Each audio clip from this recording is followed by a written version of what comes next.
everybody? It is episode 92 here on Hawaii Football Now. Jordan Helly, Hunter Hughes back to you as usual. This will be our first pod of the new month. It'll be June by the time this thing comes out later on this week. We record it, Monday, May 29th at 9:30 a.m. or so Hawaii time. I'm actually over on the mainland, so kudos to my guy Hunter here, as well as Jonathan on the controls, kind of scheduling things and getting that all taken care of. Spent a little time on the West Coast now that we got a little downtime before the season kicks up, and we'll be here sooner than we think. Big mahalo to Spectra Mobile and Hawaii USA Federal Credit Union as well. Big thanks to everybody for dropping us a line. The last couple of episodes obviously been very much centered on the athletic director position, and one of the key returnees for the University of Hawaii football program, Jonah Kahahawai-Welch, who will be joining us a little bit later in the podcast, and excited to talk to Jonah, one of the local boys who's having some success, including last season where he led the team in tackles for loss. I think he had like 7.5 last year. Really breakout year for him, where he was, I think, as healthy as he has been in a long time, and obviously had a big role last season for this group. And glad we get to talk to him here a little bit later, Hunter. Absolutely. Along with Logan Taylor, Jonah is definitely one of the leaders of the defense, and by far one of the most seasoned. I played golf this past weekend with Tumua Tuanei, and we were just talking about who's left on the team that we played with, and Tumua played with Jonah. So kind of fun. He's one of the so it'll be cool to have him on the show. Yeah, right. I mean, he's a 2018 graduate, right? And so he's been part of the program since then, and kind of the last remnants of the, as you mentioned, with the coaching staff, but obviously with the COVID year, a redshirt year, kind of mixing in, like you can have yourself a nice little lengthy career. So I'm sure we'll probably ask him about. Now, COVID years left and right, man. I have no idea what eligibility anybody is anymore. Like I gave up, right? Including because like it's the way they list things on a roster. Is this not just the University of Hawaii, but it's like, oh yeah, he's technically a senior, but eligibility wise, he's like a freshman. He's got multiple years left. He was in the portal 1 year, and then he had a medical, and then he had a regular red shirt, and then he's got the COVID year still, and so it's like, man, I'm all caps. Yeah. Just tell us how many years he has left. Like, is this his last year? Does he have another year? Just gotta keep it simple for us. And again, I'm all for these guys playing as long as they can. Oh yeah. But I will say things will simplify a little bit once we kind of move past, right? Once we get maybe 3-4 years down the line, where it's like, okay, nobody has that COVID thing left, right? Where they can factor it in. Like we'll get back to a little more, I think, simplified housekeeping and accounting when it comes to how many years dudes have left and what their eligibility status. Madison line where he's like, stay as long as you can. Stay as long as possible. By his face. Yeah, that was God, what a timeless classic, old Billy Madison. And a movie that came out long before any of those kids who are. Oh, that's right. They probably don't even know what we're talking about. Born. Just no shot there. All right. Before we get going, we want to remind everybody that Hawaii Football Now is brought to you by Hawaii USA Federal Credit Union. Originally opened in 1936 as a credit union for educators, Hawaii USA has inspired a culture of giving that is rooted in education and has since become Hawaii's largest credit union and expanded to other areas of community need that impact financial health, including healthcare, housing, and hunger. To learn more, please visit hawaiiusafcu.com. All right, game time here. Stop me if you heard this before, but there's Aloha Stadium news, and there actually really is this time. At least it seems like the governor, the state, all of the entities that go into this, it sounds like they have their plan, and they're moving forward. They put out a press release late last week. There was a press conference involved, and this is the path that they are moving forward on, and it's a fairly interesting one. It's moving forward as a public private partnership, right? But it's going to be a singular public-private partnership. Basically, it's going to be one developer handling everything, as opposed to kind of a piecemeal project, or trying to figure out how the state was going to manage things after things got built by a private contractor. And so basically kind of taking things from multiple reports, including the official press release put out by the project, and some of the KHON reporting from our buddy Christian Shimabuku as well. The stadium itself and surrounding entertainment district, right, which has been long talked about, will be using public and private funds from a chosen developer. That RFP, the request for proposals, is supposed to be sent out later this year, with the developer using a, quote, design, build, operate, maintain approach. Of course, steering away from the previous planned two-pronged project, if you will. So basically, the winning bid will design the thing, will build it, will then operate it and maintain it as well. So, in a way, the state kind of removes itself from a lot of the operational side once the thing actually gets built as well. Which I would imagine makes things a little bit more enticing for a business investment, because it's like, hey, you're also going to run it. You're going to be able to recoup a lot of the money you put in the investment, right? As far as cost, the $400 million that was already appropriated by the state legislature will be used, and any additional funding on top of that, any cost overruns, will be taken care of by the private sector. And so basically the taxpayer commitment will be that $400 million. That's what was explained.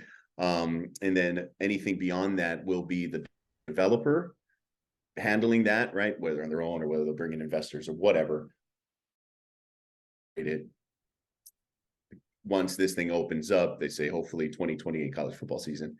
And I would imagine that's the business trade-off, right? Where it's like, hey, then they'll recoup things based on ticket sales, whatever, and how they move forward, and obviously much more beyond just college football.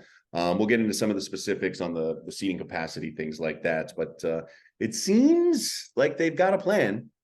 It seems like they have an idea of how they're going to move forward.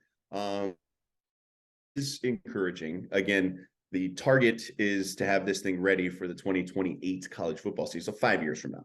So we're talking 5 years minimum, right? I think there are a lot of people that are going to be skeptical and be like, all right, so if they say 5, this is really going to be like 7 to 8 years down the road. Who knows? We'll give them the benefit of the doubt, but it does not appear that it would be any earlier than 2028. They say that the taxpayer commitment is kind of capped right here at the $400 million. And then beyond that will be private money. So we'll see if that holds true as well. And the sooner they can get started on this, the sooner they can finish it.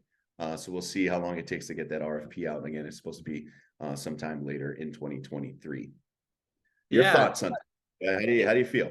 Yeah, to me, the biggest frustration really for the last couple of, they kind of hide behind we just can't get on the shared vision. Why not? You guys are in elected positions to get on the same page and get things done. So at least this news kind of points to the fact that, okay, they've settled on something. They've settled on a few of these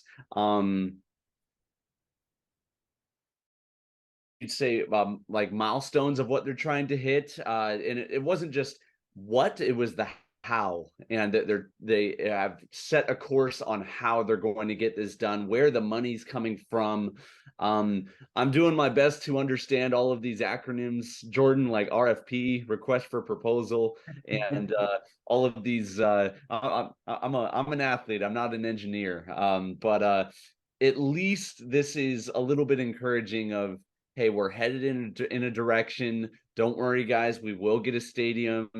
But the 2028 thing, Jordan, still seems way far off in the distant future, that it still just doesn't feel real just yet. I think that's a really good way to kind of surmise it, because it really, it's so far out in the distance, and really those 5 years are going to come so quickly, right? I mean, you think back to 2020 when the stadium was condemned, and that was already 3 years ago, right? I know they played out the season in 2020, and obviously it was a little simpler because of the COVID restrictions, and so nobody was able to attend the games anyway. And I know that they didn't really announce things until the end of the UH football season that year. But look, they're already gearing up for year 3 at Ching. Like, time kind of flies, right? I mean, that's basically halfway to 5 seasons, and we're talking about a difference of 5 seasons between now and 2028. So yeah, it's going to be interesting to see what that request for proposal comes back, or the responses to that, because I'm curious to see what the private sector thinks it'll actually cost to build out this whole thing, because the stadium and football field itself, taking some of this from Christian's KHON article, projected to be ready for use again by 2028, and the word, or the capacity talked about last week was that it would be a minimum of 25,000 seats. So a minimum of 25,000 seats. I don't know if that's what they're targeting. I don't know if that's just, obviously we can't go any lower than that, but ideally we want 30, we want 35, not sure. I think a lot of that will depend on the cost and the proposals that come back, right? Because it hasn't been designed yet. That's part of, I know we've seen the renderings, I know we've seen some of the stuff, right? But we might as well throw those out at this point. Yes. The surrounding entertainment district will probably be on a different timeline. And to quote Christian, is that the successful developer will be expected to deliver the project in line with the state's vision of an entertainment district that would be expected to be fully built out over approximately 20 years. So that would kind of come in phases and pieces. But the stadium obviously seems to be the priority. Like, they want that done in 5 years. And then the surrounding entertainment district, will be slowly built out over time, right? And maybe use some of the profits made from the stadium to reinvest back in the entertainment district. I don't know what that plan is going to be. We'll learn a lot more, obviously, once they get through the RFP process and you get some of those bids in, and some of these companies, there aren't a whole lot of companies out there that, specialize in building stadiums. There aren't a whole lot of companies that do that in a place such as Hawaii, where you got to ship in all these materials, right? So it's a small pool that you're kind of swimming in, really, at the end of the day, when it comes down to this. But it's going to be, I'm curious, because I'd imagine it's going to be a pretty big number. And when that number comes back, the cost, that is, are we really going to be in a position where it's like, yeah, no, the state doesn't have to pay any more money. Like, it's up to the developer. I don't know. I think that's a great idea. I would love for that to be the case, where it's like, yeah, we're not really on the hook for much more than the $400 million. But I don't know, man. That seems like a great public-private partnership for the public side, but it's going to cost a lot of money. Like, to get to where I think people want this stadium to be. Like, I can't imagine it's going to cost less than $700,000. I mean, $700 million, which is a lot of money. And if indeed it's going to be, I'm curious to see how this is structured. I was happy to hear that it'll be a minimum of 25,000 seats. I hope they can kind of value engineer it. I hope they can get creative, where it's like, I know people got all upset about the bleacher thing, and I get it. I don't think the whole stadium should be bleachered, but I think some sections are fine to be bleachered, right? Whether it's the student section. I love the idea of like the grassy berm, right? The grassy hill, and maybe one end zone where it's like, yeah, maybe there's 25,000 seats, but there's a hill behind one end zone where kids can play, people can, tailgate, for lack of a better term, some portable chairs or whatever. And if you wanted to fill that thing out, in terms of grass seating, like, yeah, you can fit 5,000 more people there, and easily have 30,000 people or so in the stadium for the big games or something like that. So I'm curious, because we're kind of back to square one when it comes to, it's not roller coaster tycoon, but we're playing Aloha Stadium tycoon in a lot of ways here, and trying to see how this thing builds out. Real. Yeah, a few things you brought up are particularly interesting to me. You said, a hill on the side. There is no hill over there. They have to still build that hill. No, great point. Absolutely great point. That must be constructed and raised off of the ground. I mean, my girlfriend lives right by there. It's a big flat parking lot. That's what that plot of land is right now, with a stadium parked right in the middle of it. So there's that. But you're right, Jordan. I wonder, 400 million with all of the inflation that we're experiencing right now, and those of us that live in Hawaii, we know just how expensive things are. That seems cheap to me. That seems low. And maybe that's really just what they're saying that they're on the hook for. The real cost, like what you said, is going to be probably closer to 657, somewhere around that for a suitable stadium. Yeah, and with that, I have some questions. Like, okay, if they're gonna do this split, the state covers 400, and then the private entity covers the other part. Well, what's the incentive there? Are they giving them naming rights for the stadium? What is in the interest of that developer other than just saying they got to build the new stadium? That's the part where I don't think they quite know just yet. And again, they've got meetings scheduled for later this year, to kind of set all of these things in place. But if you remember that Star Advertiser article from about a month ago, where they mentioned kind of just the summary of all of the different pitches thus far, and the kind of tiered types of stadiums, I guess you'd say, like the balloon off in the sky, really expensive one was like 800 million, and it was really nice. And then all the way down to the budget option, which was like 325 million or something like that. And 400 gets me a little worried. If we're just going off of that tiered system that they showed us. So I'd still have a lot of questions here, but I guess some news is good news, I guess. Yeah, I'm with you there. And look, they're clearly counting on a sizable contribution from the private sector as part of this PPP, right? The public-private partnership. I'm just curious as to how much that is going to be. And as you pointed out, with whether it's naming rights or however, like the private developer is going to need to make their money back, right? Like to make this a wild investment venture for them. And so how that calculates, we'll see as it all plays out. One other thing of note that I found kind of interesting before we move on here.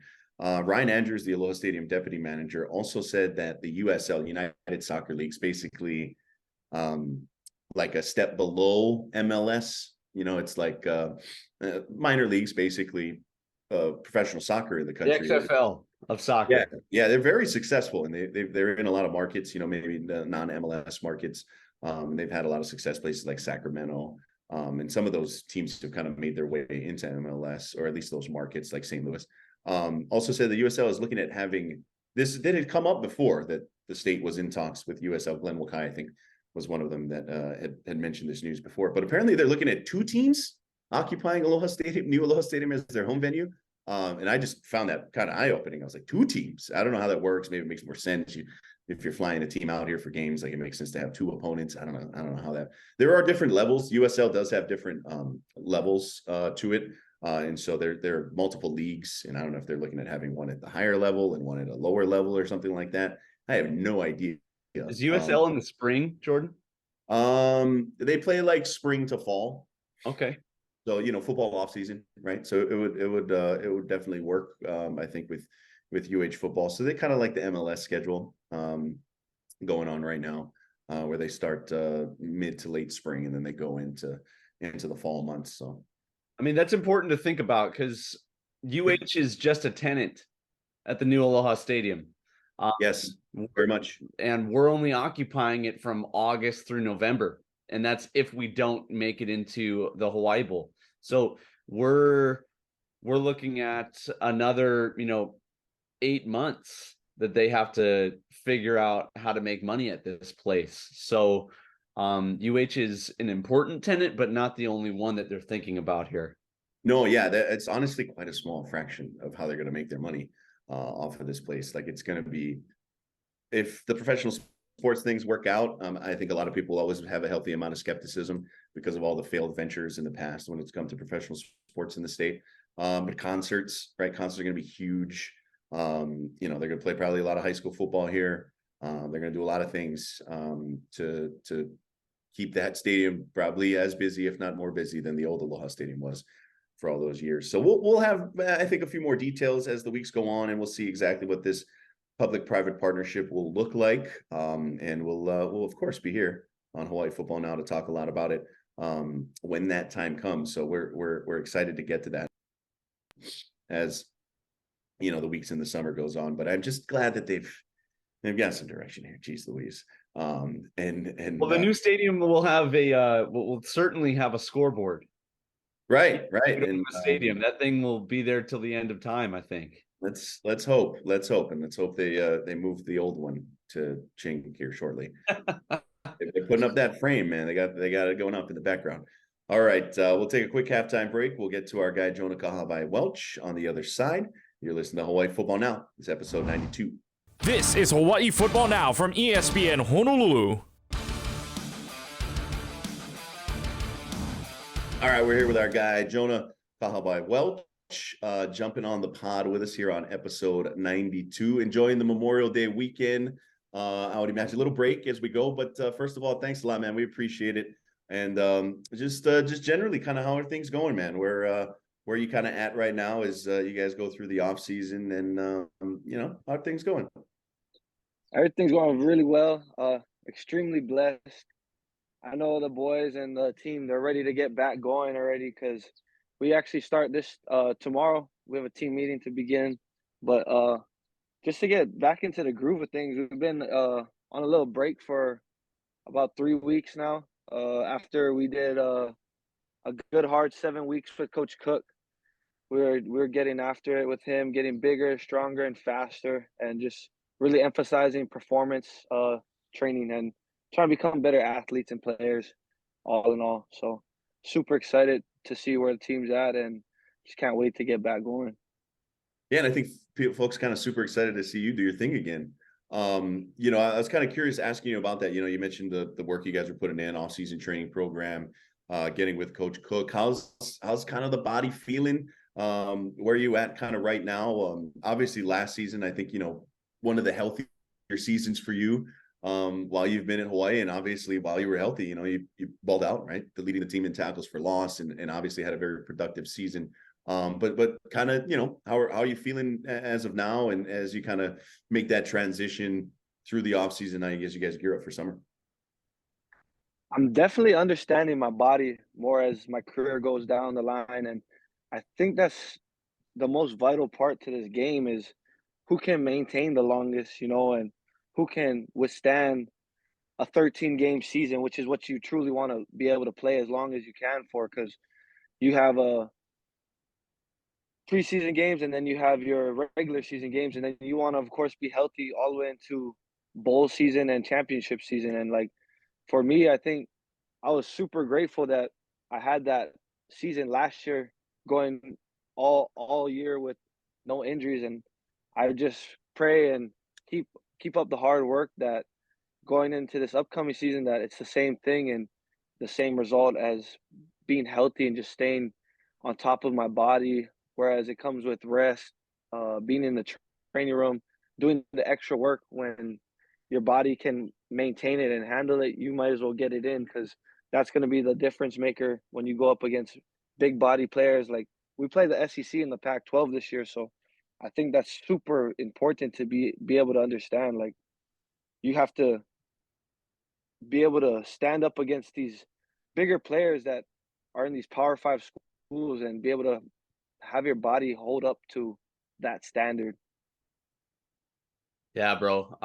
Man, you're just a resilient dude, bro. And I wanted to just tip my cap as a former player, knowing just everything that you particularly have been through, bro. I mean, the 3 different coaching staffs, Aloha Stadium, no Aloha Stadium, Ching, weight room facility, no weight room facility. You guys are down in the Clum gym right now. Like, for not many people know just the last 3, 4, 5 years that you've been around the program, the ins and outs of what y'all have had to go through, bro. So I just wanted to tip my cap to you. Yeah, Hunter. You were there. You were around the 3 different coaching staffs. You've seen it, and I think it shows a lot to who we are as a team and being able to go through those different things, going through those different obstacles and adversities, and to be able to just continue to push through it, because that's what a warrior is, you know. Mm. And we're living proof of that. And I think as a team, like all around the boys, they understand, like, okay, we go through this adversity, but the only thing you have to look back on is the guy to your left and your right, your teammates, the boys in that locker room. That's all that truly matters in those moments of hardship and those moments of time when you needed somebody to lean on. You know who to lean on, and there's nothing like the Warrior Brotherhood. Like, I've been here for 5 years, and I don't regret the decision at all, because I remember I was actually 2 days before signing day, I was still committed to the Naval Academy, and I was Mm. about to go play football up in Navy.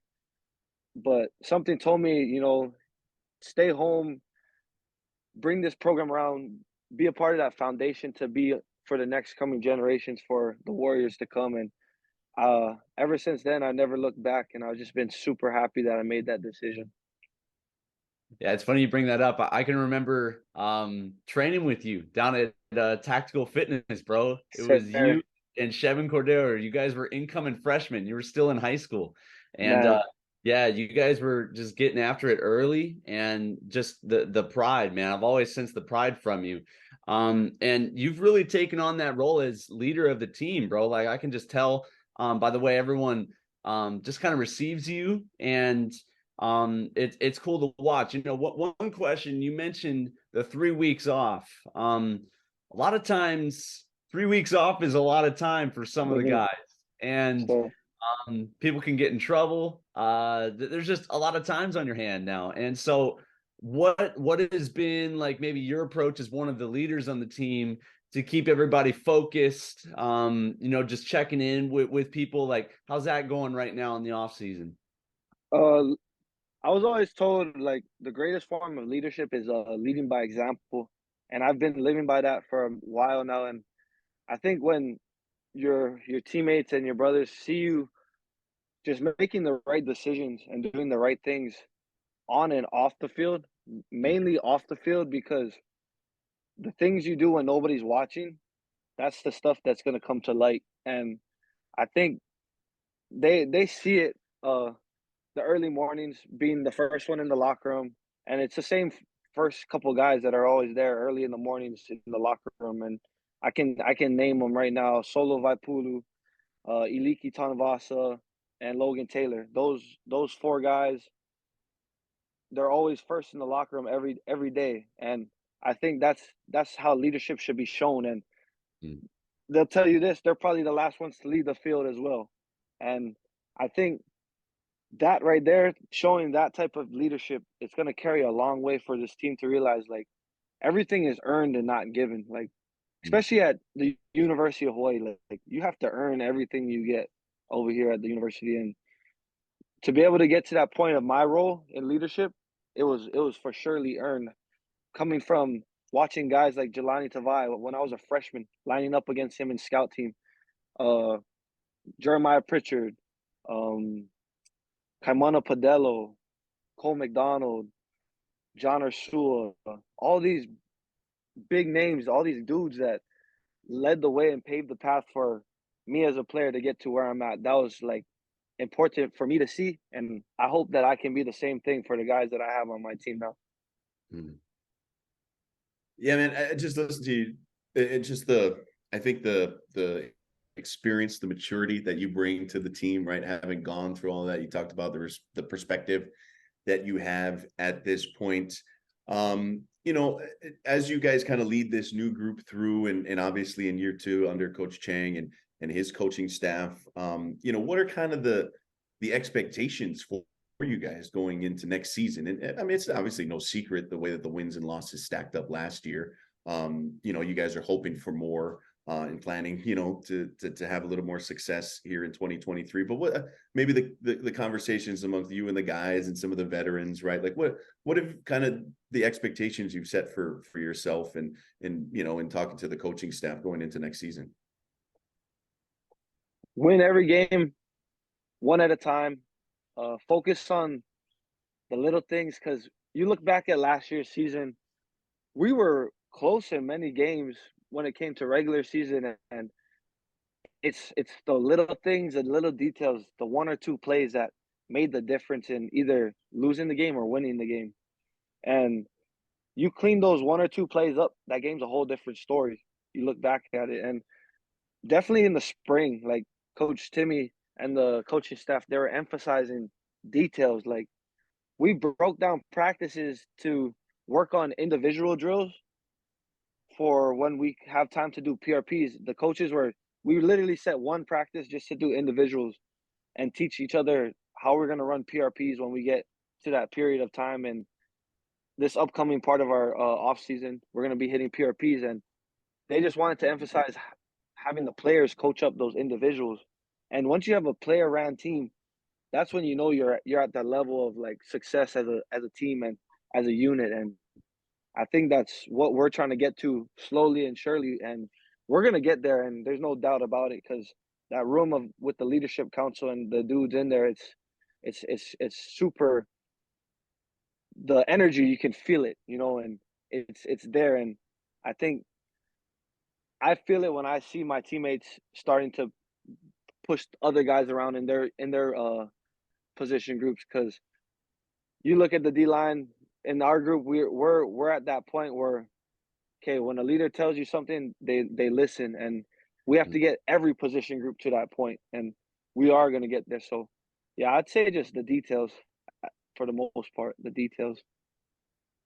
That's encouraging to hear, man. It sounds like it's a healthy team, especially in the locker room. That's really cool to hear. Bro, the haka is awesome. Bro, the new haka goes so hard, man. It like of all the ones that we did, and then Rolo brought in a different one after Chow. This one by far is the best, man. I wanted to, just get some insight from you. Like, you're one of the guys up there leading the thing. Like, it feels different, that this rendition of it. What are your thoughts on that? I think it was in the week before fall camp started, I believe. Coach Timmy had invited Brad Moku. Is that how you say his name? Yeah, Brad. Yeah, so he used to play at UH with Coach Timmy then, and he came to teach. He brought a couple of his friends, and he came to teach us the ha'a one day. And Coach Timmy picked like 10 or 11 boys to go in and learn it. And then kind of like right before we started, we're all in a circle, and like the first thing they said was like, okay, so before we even start the ha'a, you guys know there's supposed to be one person that leads it. And like we're all just looking at each other in the circle, like kind of just like, okay, who's gonna do it? Who's gonna do it? And then I just rose my hand. I was like, I had a feeling in my heart to just step up and take that role, and That's cool. just feel the culture within me and be able to spread that culture around my teammates and my fellow brothers. Because I know a lot of the boys that aren't from here, they look forward to seeing that stuff, and they look forward to being a part of something so special and unique. And I think that's important for them to be a part of as well. I just think that's really cool. Like the ownership that you talk about, whether it's just taking on something like the ha'a, whether that's, you talk about player run practices, like there's something there's a lot to be said when it comes to, I think the players taking a lot of ownership of what you guys are doing. So that's it's really cool to hear. And we just appreciate you taking some time out, especially on a day off. Like, I know you guys got a lot of good things that you guys can be doing on a day off with all the work you're putting on during the regular week. So we thank you, man. We appreciate you jumping on the pod, and excited to see you guys kind of do your thing as you get into the next season.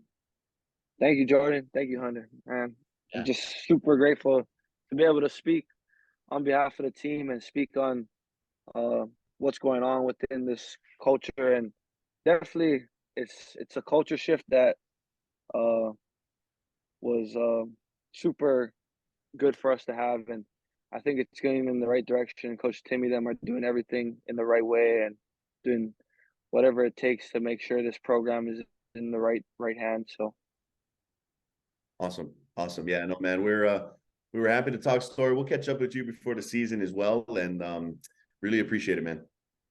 thank you so much. Right You on, guys bro. have a blessed day. You too, Thanks, Jonah. bro. Catch you, Yeah, man. man. Enjoy the day off. All right. Big thanks to Jonah. Fun to talk to him. I know the guys are ready to go for sure. Shout out to our guy Leonard and Al from VA on the comments last week as well. Always dropping us a line. Most often via YouTube, but as always, anybody can feel free to drop us a note wherever you find your pods. Quick little 2-minute drill overtime to get out of here and wrap up episode 92. It was a fun weekend for Coach Timmy Chang and his staff. They spent the weekend on Maui.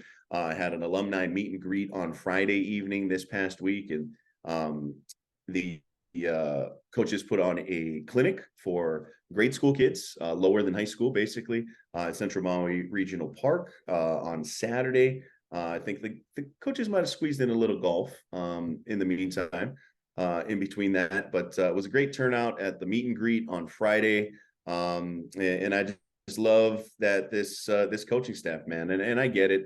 Things are a little bit easier now with the lack of COVID restrictions as they were, in previous years. But they've really made it a point to try to get to the neighbor islands, to get out in those communities, and really kind of make everybody feel once again like this is the state's team. There was I think a lot of positive energy surrounding it. I think Timmy's so relatable as the local guy that he is. I got a chance to go to that Friday night event. It was really cool. Ran into a couple of folks listening to the pod, Hunter. So that was awesome. Cool. Shout out to Nick. So we got some positive feedback there, and we'll wrangle Timmy a little later on this summer to get him back on the podcast. But it was really cool stuff, and great, I think, for the program. Just try to build up as much support as they can.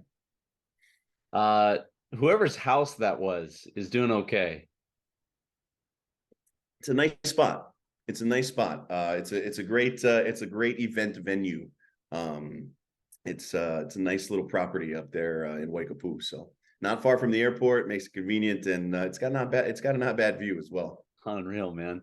Yeah, no, it looked awesome. I caught up with Matt, their director of football operations, ran into him in a coffee shop, said the trip to Maui was super successful. Yeah, I think anytime that we can, when I say we, I mean the coaching staff, can just make the rounds, even if they don't necessarily have anybody particularly circled in recruiting, it just does well to hit the different the islands. It just does to kind of strengthen the brand a little bit and make it feel like we're a state, it's maybe something that was overlooked from definitely the previous coaching regime. So I mean, you grew up on Maui, Jordan. I'm sure it feels good whenever people come over and give you guys the time and the care, because you guys are a part of us. Yeah, absolutely. And I think just even just a little bit of time, right, and being included can go a long way. And I think for Timmy and the staff, and obviously his family, and just getting out, talking to people, right? It's man, they're like it's like they hold public office, right? It's like these guys are politicians, but they know that's part of the deal. Jordan Pulu Robinson was there as well, Maui guy who's back on staff at UH. I don't think anybody was more excited than that guy to have like a Maui week staff. My guy was smiles ear to ear the whole time. I got to talk story with him for a while there on Friday night, and I don't know if anybody was more excited. A guy that we know, but we both know well. So that it can go a long way. Just goodwill in the community, spreading kind of the gospel of UH football as well. Timmy's doing an excellent job, as well as the coaching staff on that front. So really cool there. And I'm sure, I know for a fact they're looking at doing this regularly, getting to the neighbor islands, getting out to other communities as well. and just trying to, stay in touch, be accessible as well. I think they're a very approachable group as well. So pretty cool stuff. All right. That'll do it for us on episode 92. A lot of fun, and we'll get back with you guys next week as well. We'll have a lot more to talk about as we move throughout the summer. Big thanks to Spectrum Mobiles. Big thanks to Hawaii USA Federal Credit Union, my guy Hunter, and Jonathan on the controls as well. We'll see you next week, everybody. Aloha. You've been listening to Hawaii Football Now with Jordan Helly and Hunter Hughes, all from ESPN Honolulu.